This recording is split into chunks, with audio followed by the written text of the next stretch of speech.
औज़ु बिल्लाहि मिनश शैतानिर रजीम, बिस्मिल्लाहिर रहमानिर रहीम। अस्सलाम वालेकुम मोअज़्ज़िज़ ख़वातीन हज़रात।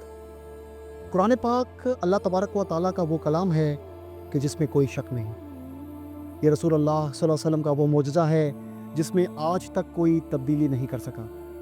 ये एक मुकम्मल ज़ाब्ता हयात है जिसके मज़ामीन में अक़ाइद, इबादात, अखलाकियात और किरदार साज़ी, इल्मी और साइंसी हक़ाइक़ के साथ साथ हलाल और हराम की मुकम्मल तफ़सीलात मौजूद हैं। लेकिन इन सब के साथ साथ कुरान पाक का एक अहम जुज़ क़सस के उन्वान से साबिक़ा अक़वाम के किस्से और तारीख़ी वाक़यात हैं जिनका एक बड़ा मकसद ये है कि इनसे दर्स हासिल किया जा सके।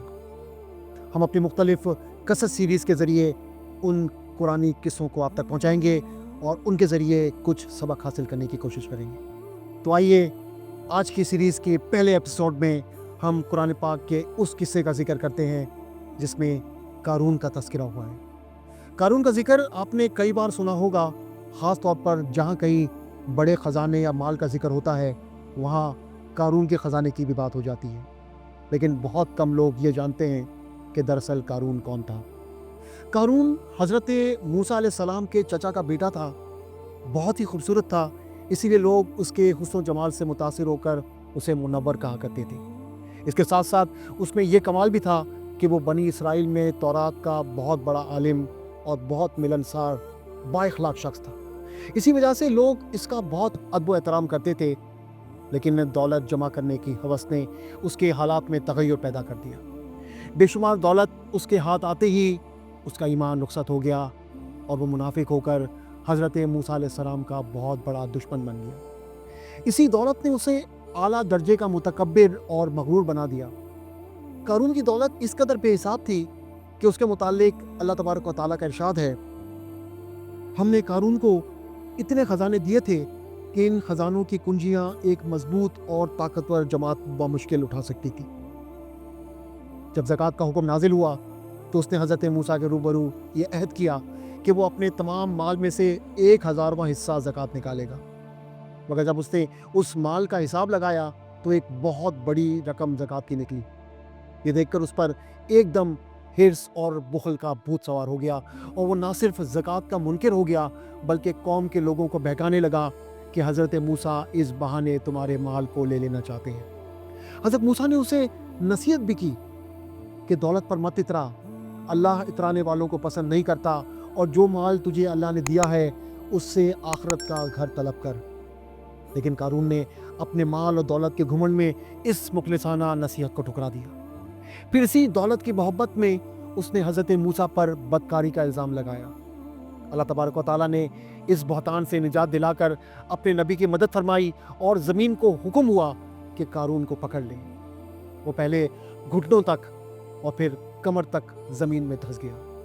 अब कारून रोने और बिलबिलाने लगा और कुराबतदारी और रिश्तेदारी का वास्ता देने लगा, मगर हज़रत मूसा ने कोई तवज्जो नहीं फरमाई, यहाँ तक कि वो बिल्कुल ज़मीन में धंस गया। कारून के साथी लोगों से कहने लगे कि हज़रत मूसा ने कारून के माल, उसका मकान और ख़जानों पर कब्ज़ा करने के लिए उसे धंसा है। इस पर हज़रत मूसा ने अल्लाह ताला से दुआ मांगी। चुनाचे कारून का मकान जो सोने का था और उसका सारा ख़जाना भी ज़मीन में धंस गया। अल्लाह तबारक व तआला कुरान पाक में इरशाद फरमाता है, तो हमने उसे और उसके घर को ज़मीन में धंसा दिया तो उसके पास कोई जमात ना थी कि अल्लाह से बचाने में उसकी मदद करती और ना वो बदला ले सका। कारून के इस इबरत अंगेज़ कुरानी किस्से में अकल वालों के लिए कुछ बुनियादी दुरूस मौजूद है। कारून पर अज़ाब इलाही की एक बड़ी वजह यह थी कि उसने अपने माल को अतिया खुदावंदी करार देने के बजाय अपनी काबिलियत का समझा समझा। उलमा और वाइज़ीन की नसीहत के जवाब में कारून ने कहा, मुझे तुम्हारी नसीहत की ज़रूरत नहीं, अल्लाह ने मुझे माल इस वजह से दिया है कि उसको मालूम था कि मैं इस माल का मुस्तहिक हूँ। बस जब इंसान पर यह कैफियत तारी होती है और वो अपनी कामयाबियों की वजह सिर्फ अपनी सलाहियतों और मेहनत को करार देता है तो उस वक्त वो गुरूर और तकब्बुर में मुब्तला होकर आजिज़ी से कोसों दूर चला जाता है। और यही वो लम्हा है जब ज़वाल को उस पर मुसल्लत कर दिया जाता है।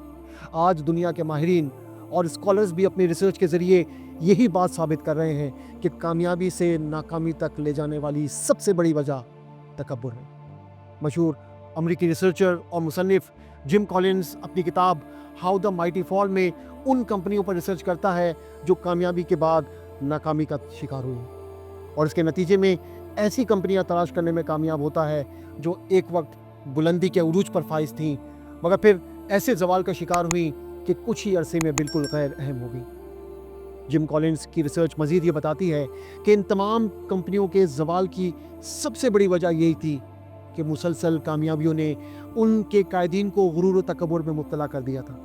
انہوں نے یہ گمان کر لیا تھا کہ تمام کامیابیوں کی وجہ صرف ان کی محنت، کوشش اور بہتر پلاننگ ہے، اور ان وجوہات کے باعث کامیابی ان کا حق ہے، اور اسی حق کے باعث ان سے کوئی فیصلہ غلط ہو ہی نہیں سکتا۔ پھر اسی غرور و تکبر نے ان سے ایسی غلطیاں کروائیں جو انہیں زوال کے اندھیرے گڑھے تک لے گئیں۔ واقعہ قارون کا ایک اور درس یہ بھی ہے کہ جب مال کی محبت دل میں گھر کر جاتی ہے تو اس وقت انسان ایک ایسی بیماری میں مبتلا ہو جاتا ہے جس تو اسے بس یہی فکر ہوتی ہے کہ زیادہ سے زیادہ مال اور دولت جمع ہو جائے۔ صبح اٹھنے سے لے کر رات بستر پر جانے تک اس پر ہر لمحہ یہی دھن سوار رہتی ہے کہ کس طرح زیادہ سے زیادہ پیسہ آ سکتا ہے۔ اس دھن میں اسے قوانین و ضوابط کا لحاظ نہ کرنے، اخلاقی حدود پامال کرنے اور شریعت کی پابندیوں کو توڑنے میں کوئی آر محسوس نہیں ہوتی۔ رفاہی کام کرنے، ضرورت مندوں، محتاجوں اور پریشان حال لوگوں کی مدد کرنے میں اسے کوئی دلچسپی نہیں ہوتی، جبکہ ذاتی مفاد، خود غرضی اور نفسانیت ہر وقت اس کے پیش نظر رہتی ہے۔ یہ ہوس کے مارے اور پیسوں کے پجاری اس بات کا بخوبی ادراک رکھتے ہیں کہ ایک دن یہ سارا مال چھوڑ کر چلے جانا ہے، اور اس دن یہ مال ان کے کسی کام نہیں آئے گا، لیکن اس علم سے ان کے افعال میں کوئی تبدیلی واقع نہیں ہوتی۔ ان لالچی افراد نے یقیناً اپنی زندگی میں ایسے بے شمار لوگوں کو دیکھا ہوگا جو دولت کے ہوتے ہوئے بھی اپنے آپ کو موت کے منہ میں جانے سے نہیں روک سکے۔ ہونا تو یہ چاہیے تھا کہ موت کی صفاقی کو دیکھنے کے بعد وہ اپنے دل سے دولت کی محبت کو کم یا ختم کر دیتے، لیکن دولت اور پیسے کی لالچ ایک ایسی بیماری ہے جس کا علاج ممکن نہیں۔ حضرت انس بن مالک رضی اللہ تعالیٰ عنہ سے روایت ہے کہ رسول اللہ صلی اللہ علیہ وسلم نے فرمایا، اگر بنی آدم کے پاس سونے کی 2 وادیاں بھی ہوں تب بھی یہ تیسرے کی خواہش کرے گا، اور ابن آدم کا پیٹ صرف قبر کی مٹی ہی بھر سکتی ہے۔ دولت کا حصول اور جائز مال کمانے میں کوئی حرج نہیں، یہ حرج صرف اس وقت ہے جب دولت اور اسے جمع کرنے کی محبت دل میں گھر کر جائے، اور یہی وہ محبت ہے جو غافل کرنے والی ہے۔ اللہ تبارک و تعالیٰ قرآن پاک میں ارشاد فرماتا ہے، تمہیں غافل کر دیا کثرت مال کی طلب نے اور حرص نے، یہاں تک کہ تم نے قبریں جا دیکھی۔ قارون کے اس واقعے کو قرآن پاک میں بار بار پڑھیں کہ شاید اس کے ذریعے دل سے دولت کی ہوس ختم ہو جائے۔